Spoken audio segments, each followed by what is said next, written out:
Marami ang gumagamit ng gadget para gumawa ng assignment,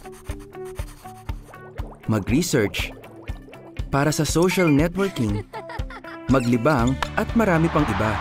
Pero kung di ka maingat, baka di mo namamalayan, di mo na pala mabitiwan ang gadget mo.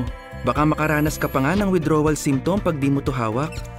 Kapag addict ka na sa paggamit nito, pwede kang mawalan ng trabaho, kaibigan, o mas malala pa, ng buhay mo. Naa-addict ka na ba sa gadget mo? Sabi ng Biblia, tiyakin ang mga bagay na higit na mahalaga. Tanungin ang sarili, hindi ba ako mapakali o naiinis ba ako kapag di ko na magamit ang gadget ko? Sobra-sobra na ba ang paggamit ko sa gadget ko? Napupuyat ba ako sa katitingin sa pumapasok na mga message?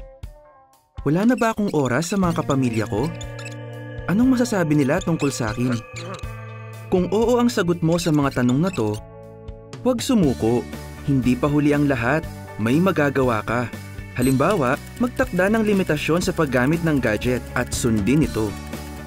Kapag nagmamaneho, ilagay ito sa lugar na di mo makikita at maaabot. Sabihin sa iyong kapamilya na subukang ilagay sa isang lugar ang mga gadget habang kumakain.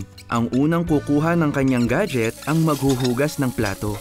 Magtakda ng isang gabi na walang gadget. Para hindi ka magambala sa pagtulog, i-off ang gadget mo. Sabi ng Biblia, ang dalawa ay mas mabuti kaysa sa isa. Kaya para magawang magbago, magpatulong sa isang kapamilya o kaibigan. Sabi sa unang Korinto 9:25, magkaroon ng pagpipigil sa sarili sa lahat ng bagay.